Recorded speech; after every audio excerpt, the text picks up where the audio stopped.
Tesla, BYD, MG ఈ పేర్లు వినగానే ఎలక్ట్రిక్ కార్స్ గుర్తొస్తాయి. కానీ టెస్లా ఇండియాలో ఒక్క కారు కూడా అమ్మకముందే ఒక భారతీయ కంపెనీ లక్షల మంది చేత ఎలక్ట్రిక్ కారు కొనిపించింది. ఆ కంపెనీ టాటా మోటార్స్. ఈరోజు టాటా కేవలం కార్లు అమ్మడం లేదు, భారతదేశ భవిష్యత్ ఎలా ప్రయాణించాలో నిర్ణయిస్తుంది. కానీ ఈ విజయానికి వెనుక 100 ఏళ్ల కథ ఉంది. అసలు టాటా ఎలా ఇండియా ఈవీ కింగ్ అయ్యింది? ఈరోజు ఆ అద్భుతమైన ప్రయాణాన్ని చూద్దాం పదండి. భారతదేశ ఇండస్ట్రియల్ హిస్టరీని ఒక పుస్తకంగా తీసుకుంటే ప్రతి ముఖ్యమైన అధ్యాయంలో కనిపించే పేరు ఒక్కటే, టాటా. భారతదేశంలో విద్యుత్తో వెలిగిన తొలి luxury hotel Taj Mahal palace, Mumbai. ఏషియాలోనే తొలి integrated steel company Tata steel. భారతదేశపు తొలి hydro electric power project Tata power. భారతదేశపు తొలి స్వదేశీ ప్యాసింజర్ కార్ టాటా ఇండికా.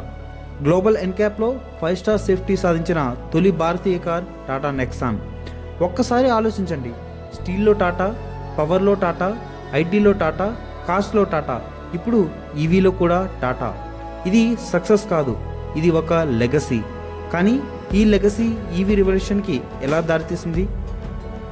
అది 2020 భారత ఎలక్ట్రిక్ వెహికల్ చరిత్రలో golden year. Tata Motors Nexon ఈవీని లాంచ్ చేసింది. ఇది ఒక కొత్త కారు కాదు, భారతదేశంలో ఈవీని ప్రజలకు పరిచయం చేసిన car. Ziptron technology, made in India electric platform, 312 కిలోమీటర్ల certified range, 30.2 kWh battery pack, fast ఛార్జింగ్తో గంటలోనే 80% ఛార్జ్ అవ్వగలిగే సామర్థ్యం. అప్పటి వరకు ఎలక్ట్రిక్ కార్ అంటే చాలామందికి ఒక ఎక్స్పెరిమెంట్. నెక్సాన్ ఈవీ వచ్చిన తర్వాత ఎలక్ట్రిక్ కార్ అంటే ఒక ప్రాక్టికల్ చాయిస్. కొద్ది నెలల్లోనే ఇండియాస్ బెస్ట్ సెల్లింగ్ ఎలక్ట్రిక్ కార్గా నిలిచింది. ఇక్కడి నుంచి భారత ఈవీ మార్కెట్ వేగంగా ఒక్కసారిగా పెరగడం మొదలైంది. కానీ టాటా అక్కడితో ఆగలేదు, అసలు ఎక్స్పాన్షన్ ఇప్పుడు మొదలైంది. 2021 కొత్త జిప్ట్రాన్ టెక్నాలజీతో Tigger EV, 2022 Nexon EV max, 40.5 kWh battery, 437 కిలోమీటర్ల రేంజ్తో, 2023 టియాగో ఈవీ ఎలక్ట్రిక్ కార్ని మిడిల్ క్లాస్కి అందుబాటులోకి తీసుకొచ్చిన కార్. తర్వాత పంచ్ ఈవీని లాంచ్ చేసింది. కంపాక్ట్ ఎస్యూవీ సెగ్మెంట్లో మరో విజయం ఇది. ప్రతి బడ్జెట్కి, ప్రతి ఫ్యామిలీకి ఒక టాటా ఈవీ. ఇదే టాటా స్ట్రాటజీ. అందుకే మార్కెట్లో ఒక్క మోడల్ మీద ఆధారపడలేదు. కానీ విజయంతో పాటు సమస్యలు కూడా మొదలయ్యాయి. ఏ కంపెనీ పర్ఫెక్ట్ కాదు, టాటా కూడా కాదు. కొంతమంది ఓనర్స్ ఏమంటున్నారంటే 312 కిలోమీటర్ల రేంజ్ అంటారు, కానీ నాకు 180 మాత్రమే వచ్చింది.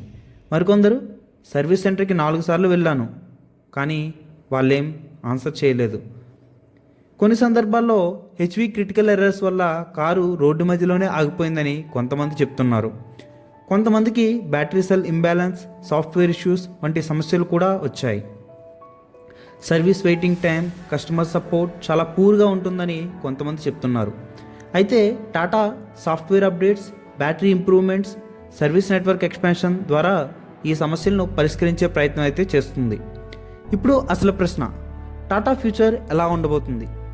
2025లో టాటా మోటార్స్ 2.5 లక్షలకు పైగా ఈవీలు నమ్మిన తొలి భారతీయ కంపెనీగా చరిత్ర సృష్టించింది. ఇప్పుడు మరింత పెద్ద లక్ష్యంతో ముందుకు సాగుతుంది. లెజెండరీ సియారా ఎలక్ట్రిక్ అవతార్లో తిరిగి వస్తుంది. హ్యారియర్ ఈవీ ప్రీమియం ఎలక్ట్రిక్ ఎస్యూవీగా కొత్త బెంచ్ మార్క్ని సృష్టిస్తుంది. తర్వాత సఫారీ ఈవీని ఈ ఇయర్ దివాళీకి లాంచ్ చేయబోతుంది. ఇప్పుడు అత్యంత ఆసక్తికరమైన ప్రాజెక్ట్ గురించి మాట్లాడుకుందాం. అదే అవిన్య. ఇది next generation premium EV platform. 500 కిలోమీటర్ల కంటే ఎక్కువ డ్రైవింగ్ రేంజ్ లక్ష్యంతో గ్లోబల్ టెక్నాలజీతో టాటా దీన్ని డెవలప్ చేస్తుంది. ఈరోజు భారత ఈవీ మార్కెట్లో టాటా అత్యంత కీలకమైన స్థానంలో నిలిచింది. కానీ ఈ ప్రయాణం ఇప్పుడే మొదలైంది.